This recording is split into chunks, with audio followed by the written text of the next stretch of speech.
Ay, ito, kung napa-aw kayo sa... Paano? Isa pa ulit. Last na lang. Wag Last na. na lang sa aw. Isang beses lang. Isa na lang. Aw!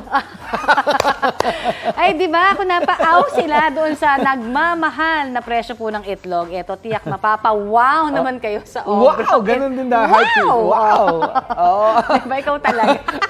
Ang gamit kasi nila dyan, Oh. Maring Kani, Yes? ay tray ng itlog. Ay, Oh. ganyan nga, di ba? Ang talento ni Marco Dispocanias, nag-level up daw noong pandemic. Nakita niya raw kasing nakatambak lamang yung mga egg tray sa kanilang bahay. Pero imbis na itapon, ginawa niya yung canvas para sa kanyang paintings.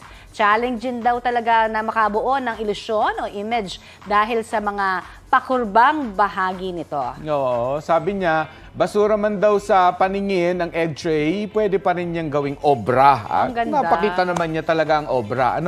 Nakapag-upscale pa siya. Wow, di ba? Eco-friendly pa. Galing, tinapatan mo talaga yung wow! Wow! Galing, galing. Balita ko, may tututukan kayo tuwing 11 a.m. sa GTV.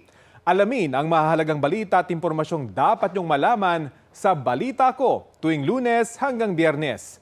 Mag-subscribe din sa GMA Integrated News sa YouTube. Sa mga kapuso abroad, maaari po kaming masubaybayan sa GMA Pinoy TV at www.gmanews.tv.